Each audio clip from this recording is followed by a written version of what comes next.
Today is a topic that I'm sure everybody was just eager to come on and listen to, right? Grief. We all love grief. We all love grief. And I'm saying that with a bit of sarcasm. And yet, of course, we kind of do, because a lot of us sit in it and immerse ourselves in it for a very long time. It's definitely a part of our human experience that we really need to honor as a gateway to our joy and our oneness, because honestly, it is one of the gateways that most of us experience in some form or another. We're not really going to live a human experience fully embodying ourselves as human in interpersonal relationships without experiencing grief in some form or other. So when we realize that, and instead of pushing against it or being afraid of it, and we start to see it as that gateway to our joy, it can transform for us, and we can embrace it. I know it's hard to imagine ourselves embracing grief, but none of us want to experience loss. But what I can tell you is we are going to experience loss. If you're going to open your heart to love of anything, even to an idea, as it moves and transforms, you're going to emotionally experience layers of grief associated with that. And when we call it for what it is, when we identify what it is and we understand it, we can actually utilize it as a tool to our awakening. I'm absolutely going to talk to you today about the grief that comes when a loved one crosses to the spirit world from the human form, because that is profound. It's something I know very deeply.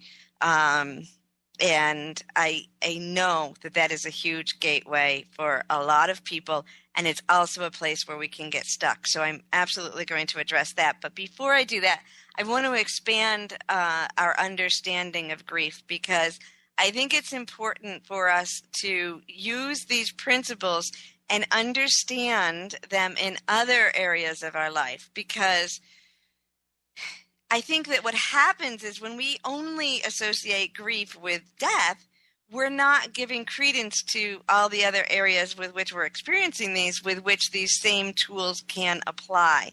Because anytime that we change the form of a relationship, so say a breakup, and of course I would never want to use the word breakup, because we can't break love. It doesn't break. It continues on and on forever. So it's the changing of form. So if a change of form in a relationship occurs, such as divorce or parting the way with a girlfriend or a boyfriend or a partner, a work partnership, a separation of a work partnership can be grief. Is in there, and a change of career, even the change of a home, even when we're choosing it, any of these things we may know are absolutely perfect and wonderful, and we may be embracing them as a new layer in our life and in our unfoldment. But if we don't stop to allow ourselves, even if it's a brief moment, the acknowledgement that there is grief when we let go of one form and we move into another, because that's all it is.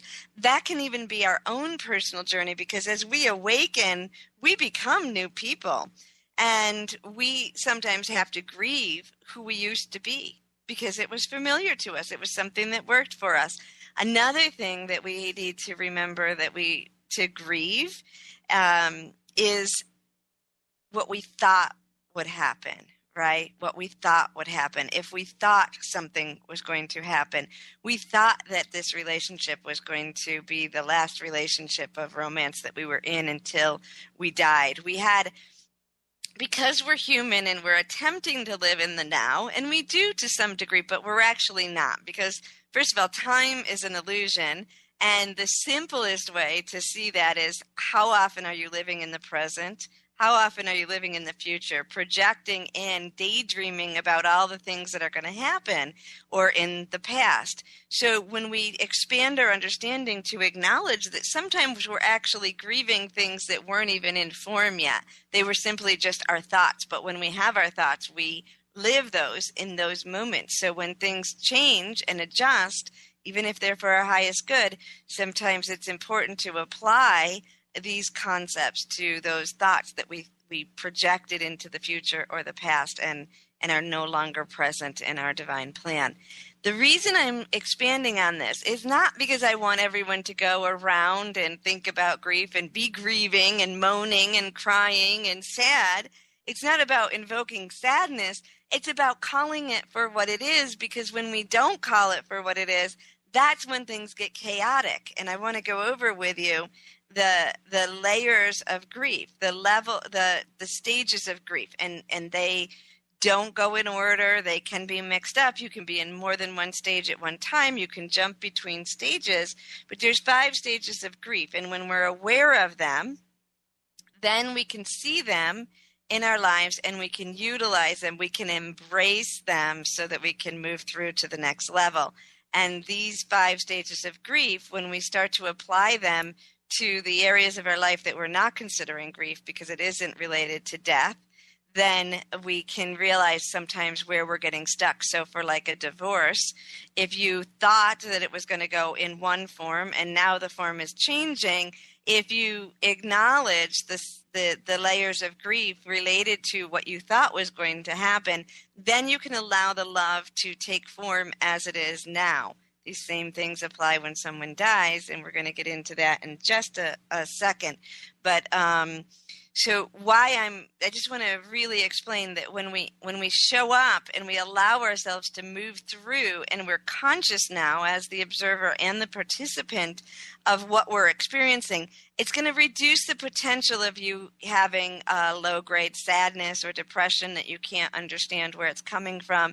It's going to reduce the chances of you getting stuck in anger, because that is one of the phases. And if we don't realize that we're in phases, if we don't realize that this is grieving and we're capable and we understand how to do it, that's when bitterness and things can happen, when things are changing and we no longer utilize it as a gateway. It now becomes a block until we realize it. So this is why I'm expanding your understanding of what I'm talking about.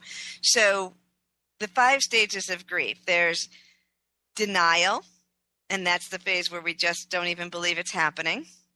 There's bargaining. Bargaining is when, we're trying to make it go our way. And that can be pleading with God. That can be pleading with a partner. That can be trying to keep a job that just no longer serves you. It can be a whole bunch of different things when we expand it to our understanding. So denial, bargaining, anger. And this is what I think a lot of people get caught up in, and they experience this anger. They project it on the people. If that form is changing, instead of moving through all the phases and honoring the love that is consistent. Because remember, if you're going through any of these experiences, you are grieving something that you thought was going to be. And when you allow yourself to experience that and recognize it as a feeling of loss, even if that's an illusion, then you can move to the next stage, which is then there is sadness. The actual feeling underneath that anger is sadness, and the actual what we think of as grief is often just that phase, that purging of the tears and the sadness and the letting the raw emotion come forward in that way.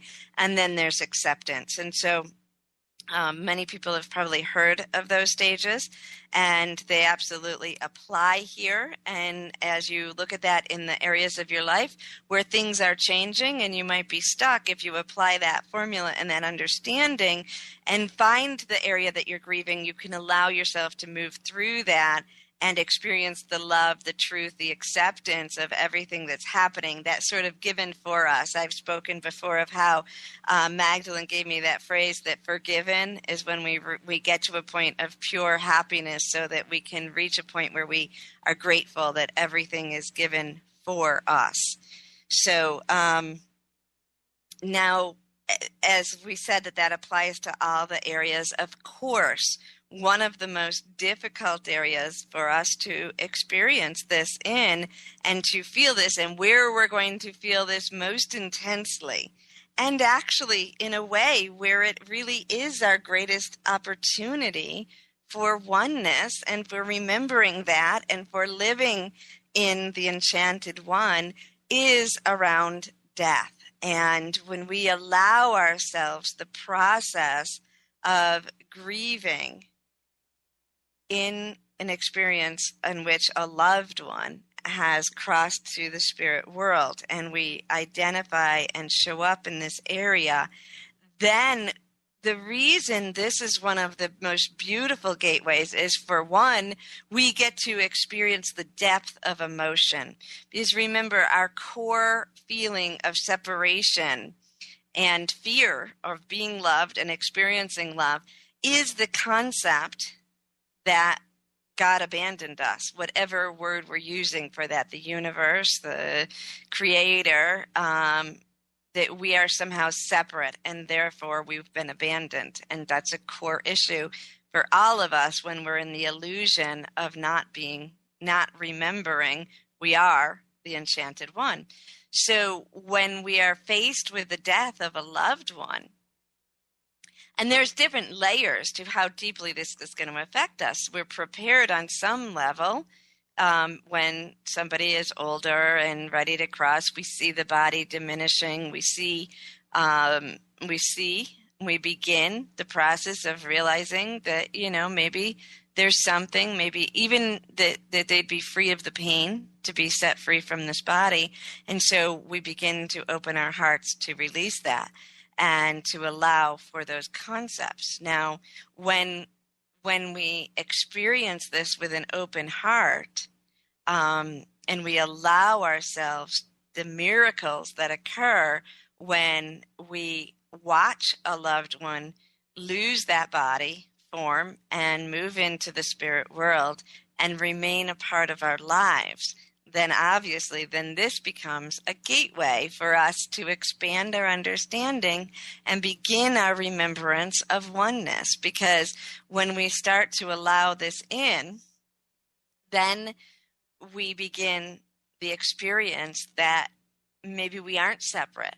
Because if love is continuous and we are love and energy continues and we don't actually ever lose anyone, we change the form, but we continue on even in death. When love and union continues even past death, it gives us a gateway, and it sort of gives us a focal point for remembering that, because some of us have ascended master teachers that we are connected to that experience that for us, like Jesus, the peacemaker, Buddha, many, many more. Others are have a more conceptual perception of God or oneness or creator until we're challenged with opening our hearts and our attention, because it's really just expanding our attention. When we move into the oneness, all we are doing is expanding our attention. So when we allow our hearts to move through this gateway of opening through the depth of grief to allow that love to continue beyond what we see as the end point, we get to move into the other side. And on the other side is our journey to remembering that oneness, that we are a part of each other, that this extension is moving into all that is, that we cannot ever be separate from anything, because we are co-creators of the divine. We are working together. We are vibrations. We are reflections of God on earth. So this is how beautiful the experience can be. Now, in it, Ra, I'm not going to kid you. It is a journey, and how willing we are to move into it is how deep we will remember that love and that oneness. And so many of you know that I lost what I call my twin flame. And the reason I use that term is not to label or reduce, but to expand, because it goes beyond any earthly experience that we have. We are souls that are united. He's like my twin in the spirit world. So no matter what form we had here on earth in this particular lifetime, we have been journeying together for a long time. We also journeyed together for a long time in this lifetime. So the loss of, or the illusion of loss of that suddenly, even though it was an accident in the spirit, in the physical world, a sudden car accident, but in the spirit world, in our world, we knew it was coming, so we did have some preparation for that, which I am very grateful for. And he was able to continue to work with me and to communicate with me right on right through the process of his death. So, but that didn't take away the grief. And there, obviously, that was a change of form that was very difficult for me. A couple years prior to that, my best friend died of cancer. And so I had already been experiencing a depth of grief with that. And with her, because she lived in England, and so we didn't actually see each other on a daily basis. It was more of a yearly basis. So in my day-to-day life, I didn't always miss her. We always had a connection that went beyond us talking to each other. So in both of these cases, I was very fortunate to be able to move into knowing that we were connected on some level. But even with her, I found myself for a couple of years, I would wake up during the night bawling because I had been dreaming with her, and at some point in the dream would remember that she was no longer here on earth. And so the depth of just raw emotion that came through was essential in cleansing and helping me to open up, to allow that love to continue. So in both cases, and in our society, we're not that comfortable with those deep, deep emotions of sadness and anger. And so we often try to suppress that. When I had those losses, people recommended that I take, I don't even know, I didn't look into it, but, some sort of antidepressant or medication because they could not conceive of getting through that time. But of course, I'm all about experiencing the emotions and that willingness to go into the depths, because that's how we get out of it. And I'm not saying that somebody shouldn't have any support of medication or whatever if they need it. We can only handle what we can handle in that moment and what we're prepared to. But I can say to you that when you're willing to move into that and to experience that, you will remember those tears will end. And a lot of times what happens is we're so afraid of experiencing that depth of emotion that we keep it at bay. And so my plea to you, and having gone through this and seen the gateway, is the miracles that are there when you allow yourself to experience it, to go through it. And I know my twin flame used to just, it was like he was tapping his foot, because waiting for me, like, okay, go ahead and cry now. Because every time that I was crying and grieving, which I did, and I have to, and I might have to again, I'm sure I will. But every time I'm in that space of trying to cling to what was in the past or what I thought was going to be in the future, how I thought our lives were going to look, how I thought we were going to work together, how we had been together, how he had supported me, the laughter, whatever it was that I was clinging to, I couldn't be with him in the moment. And he was right by my side, and he was there, and he was in constant energy connection to me, communication.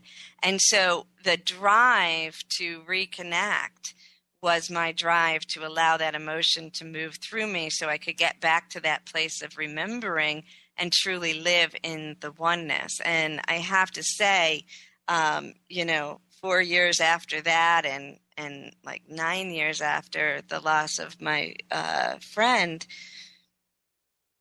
yeah, those were difficult years. And here I am living in the oneness. And those are the things that I attribute the most. And I'm not saying we all have to experience deep grief to do this. Even being with souls that I loved that much on earth was another expression of bringing me here. But I wouldn't change anything. It is all given for me. And so it was really important for me to share with people today that understanding. And I know we need to take that farther sometimes too, because I feel like I'm just touching the surface on this. But I know we all experience grief, and it is safe. It is safe to move in, to allow Creator to hold you whatever vision you have of it. And when you allow that pain to move through and the heart is open, someone once said to me, a broken heart is an open heart, and the open heart is where you're going to feel the divine come in. And when you allow that grief to pour out of you, in pours divine love like you have never seen. And when you realize that you can move through that, whether, again, it doesn't have to be the death of someone, because if a change of form of a relationship you had attached very deeply to you, you're faced that, you will experience the same depth of grief. Nobody can say what the grief is or how deep it is or why it's triggered you that deep, because only you know that. And so whatever that amount of allowing yourself to experience that in your life, in every situation, you have a strength of knowing you can show up, you can love, because you are so connected to your own divine source, and you feel that and you hold this, and it's a journey between you and your source. When you move into those depths and open your heart in that level, you have an inner strength that allows you to show up in your daily life, to love more. Not to shut out because the grief might be too much later, because once you've experienced and gone into any grief that's in front of you, you know that the love is stronger and that love never ends, and that being opening your heart to the experience is worth it. And so, I mean, I guess when I want to say, to some people, that journey of what I had to let go of in the physical world seems so overwhelming, and I don't regret it. The love is so strong and always stronger. And even this morning, I woke up in dreams with my twin flame, and it was like we were just on earth together, because my heart is opened enough to let that in. When he first crossed, I couldn't dream of him, because every time I saw his face, I remembered he was dead, and I started crying and woke up. So it's a gift when we move through it. And I know we're running to the end of the time. I bless all of you on your journey. And again, if I be the witness, know that it is safe to experience that. And when you look at this in every area of your life, and not just about death, but about life, you can actually use it as a tool to remembering your oneness and embrace it for the gift that it truly is. Be blessed this week.